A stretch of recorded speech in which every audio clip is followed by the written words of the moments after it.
اعوذ باللہ من الشیطان الرجیم بسم اللہ الرحمن الرحیم۔ محترم ناظرین، السلام علیکم ورحمۃ اللہ وبرکاتہ۔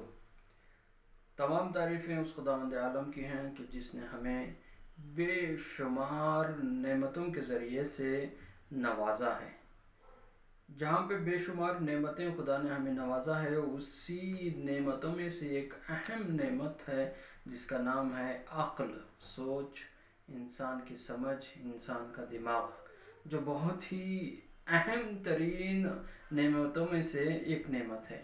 اسی اہم ترین نعمت دماغ، عقل میں ہمیشہ انسان کی ذہن میں کچھ نہ کچھ سوالات آتے رہتے ہیں کہ کیا ہے یہ چیز، کیا ہے، کیا ہے، کیا ہے۔ تو آج کے ہمارے اس مختصر سے موضوع میں آج کا ہم یہی سوال ہمارے ذہن میں آیا ہے کہ کیا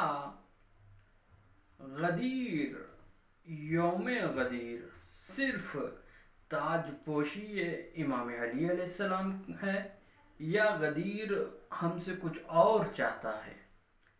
تو عزیزوں، اس سوال کا جواب یہی ہے کہ غدیر صرف تاج پوشی حضرت امام علی علیہ السلام نہیں ہے، بلکہ اس دن ہم سے ایک وعدہ لیا گیا ہے۔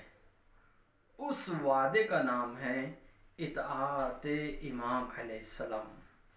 اس وعدے کا نام ہے فرما برداری امام علیہ السلام۔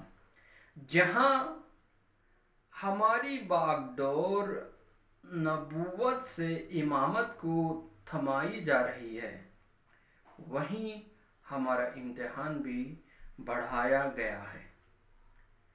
اسی طرح جب مولا علی کو مددگار نبی سے جز دین بنایا گیا تو امام کے اوپر بہت ساری مصیبتوں کا مقابلہ کرنا پڑا ہمارے امام علیہ السلام کو۔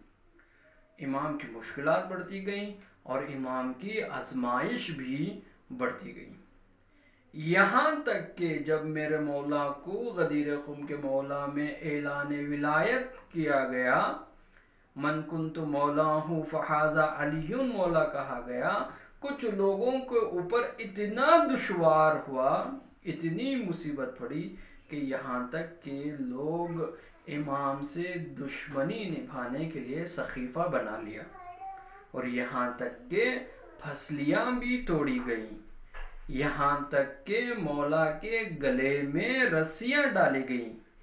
یہاں سلسلہ نہیں رکا، نوبت کربلا تک پہنچ گئی۔ کوئی ایسا ظلم نہیں جو آل محمد نے نہ سہا ہو۔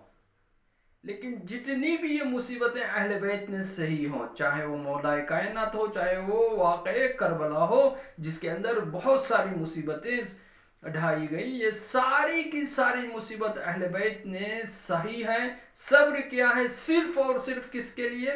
ہمارے لیے اہل بیت نے مصیبتوں کو برداشت کیا ہے۔ اور کیوں برداشت کیا ہے؟ کیوں؟ تاکہ ان واقعات سے ہماری اصلاح ہو سکے۔ تو ہمیں ضروری ہے کہ ہم غدیر کو صحیح معنی میں سمجھیں۔ غدیر صرف تاج پوشی امام کا نام نہیں ہے، بلکہ غدیر اندھیرے سے اٹھ کر روشنی میں آنے کا نام ہے۔ غدیر سبحان ربی الاعلیٰ کی آیت ہے۔ غدیر پیغمبر کے لیے نور خدا کا تحفہ ہے۔ غدیر ہمیشہ رہنے والی ایک یاد ہے۔ غدیر لا الہ الا ہوا کا عکس ہے۔ غدیر ولایت علی علیہ السلام کی ہمارے سینوں پر مہر ہے۔ غدیر ایک زندہ و جاوید سند ہے۔